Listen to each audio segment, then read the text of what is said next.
কতটুকু হ্যাঁ, উঠাতে সত্যি পারতেন? তো অবশ্যই। কতটুকু উঠাতে পারতেন? এতটুকু উঠাইতে পারতাম। হাতটা উঠান। হাত কি এখন ওঠে? হুম। এখানে আপনারা আসবেন যারা হাত উঠাতে পারেন না, ভাই আমার মতো এরকম রোগী যারা আছেন তারা আসবেন, ইনশাল্লাহ আল্লাহর রহমতে ভালো হয়ে যাবেন, আমি বলতাছি এটা।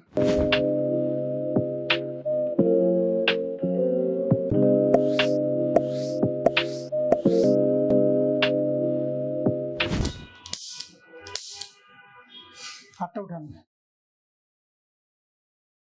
হাত কি এখন ওঠে? হুম। কোথা থেকে আসছেন আপনি? ঢাকা মিরপুর থেকে, মিরপুর 11। মিরপুর 11 থেকে আসছেন আপনি আমাদের এখানে। জি জি। কি সমস্যা ছিল বলেন তো একটু? আমার এই হাত আমি উঠাইতে পারতাম না। সত্যি করে বলেন কতটুকু হ্যাঁ, উঠাতে সত্যি পারতেন? তো অবশ্যই। কতটুকু উঠাতে পারতেন? এতটুকু উঠাইতে পারতাম আর কি। ওকে। হুম। কবে তারপরে থেকে এটা উঠাতে পারেন না? এই পরশুদিন থেকে। পরশুদিন থেকে উঠাতে পারেন মানে না। এমনি ব্যথা ছিল আমার প্রচুর, হ্যাঁ, তো পরশুদিন থেকে হাত উঠাইতেই পারতাম না। আচ্ছা। তো এখন যাক আল্লাহর মতো উঠাইতে পারি। আমাদের এখানে কয়টা সেশন চিকিৎসা নিয়েছেন? এই তো একটা চিকিৎসাই তো নিলাম মনে হইতেছে। একটা সেশন চিকিৎসা নিয়েছেন। ওকে। হাত ওঠে? হুম হুম। সঠিক ডায়াগনোসিস করে যদি সঠিকভাবে ট্রিটমেন্ট করা যায় তাহলে কিন্তু কাইরোপ্র্যাকটিক ট্রিটমেন্ট একদম ম্যাজিক্যাল রেসপন্স দেয়, একদম ম্যাজিকের মতো রেসপন্স।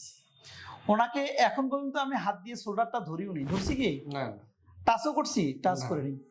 অর্থাৎ ওনার যখন আমরা শর্ট লেগ লং লেগ দেখলাম, দেখার পর ওনার যখন ডেরিফিল পজিটিভ পেলাম, ডেরিফিল পজিটিভ পেয়ে আমরা শুধু স্কাপুলা এবং শোল্ডার এবং আপার লিম্পের যে কারেকশনগুলো আছে অ্যাক্টিভেটর মেথডের মাধ্যমে সেটা আমরা শুধু অ্যাক্টিভেট করে দিলাম। শুধু অ্যাক্টিভেট করার কারণেই দেখেন ওনার হাতটা এখন কতটুকু ভালো। উঠান, হাতটা উঠান, আবার উঠান। আপনি মিরপুর থেকে কষ্ট করে আসছেন, খুশি তো?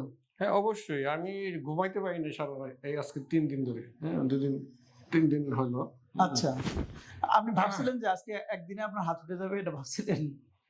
হ্যাঁ, তবে আমি আমার আশা ছিল আপনাদের ইয়েটা দেখে, হ্যাঁ হ্যাঁ ফেসবুকে দেখছি তো, আমি জানি আপনাদের এই চিকিৎসাটা অবশ্যই অনেক ভালো। হ্যাঁ, তো আমার ইয়ে ছিল যে একদিনই ঠিক হয়ে হাত উঠাতে পারবো আপনাদের ইনশাআল্লাহ চিকিৎসা, ইনশাআল্লাহ সেটা ইনশাআল্লাহ। আমার বিশ্বাস ছিল আর কি। অনেকে আবার এরকম ফ্রোজেন শোল্ডার রোগী যে 5 বছর ধরে ভুগতেছে, 2 বছর ধরে ভুগতেছে, 3 বছর ধরে ভুগতেছে, তারা মনে করে কি একদিন চিকিৎসা নিলে ভালো হয়ে যাবে। ব্যাপারটা কিন্তু এরকম না। আবার একটু ক্লিয়ার করে দিই, সবাই একদিনে ভালো হয় না। প্রথম দিনে আপনার 70-80% হাত উঠে যায় আলহামদুলিল্লাহ, যে কোনো কন্ডিশনে রুগীরাই উপকৃত হয়, প্রথম দিনেই উপকৃত হয়। বাট আমরা একটা ট্রিটমেন্টের একটা প্ল্যান দিই, কাউকে 5 দিন, কাউকে 7 দিন, কাউকে 10 দিন। এই প্ল্যানের ভিতরে আমাদের 99% পেশেন্টে আলহামদুলিল্লাহ ভালো হয়ে যায়। যারা এরকম সমস্যা ভুগতেছে তাদের উদ্দেশ্যে কিছু বলবেন? যারা এই সমস্যায় ভুগতেছে আমার মতো, আমি তাদের উদ্দেশ্যে এটাই বলবো, আল্লাহর রহমতে এই আপনাদের এর নামটা কি? BD chiropractic and wellness. BD কার্টিফিয়াল কাইরোপ্র্যাকটিক। কাইরোপ্যাটিক। হ্যাঁ, এখানে আপনারা আসবেন যারা হাত উঠাতে পারেন না, ভাই আমার মতো এরকম রোগী যারা আছেন তারা আসবেন, ইনশাল্লাহ আল্লাহর রহমতে ভালো হয়ে যাবেন, আমি বলতাছি এটা। ইনশাআল্লাহ ইনশাআল্লাহ। Thank you so much. Welcome. ভালো থাকবেন জি, থ্যাংক ইউ।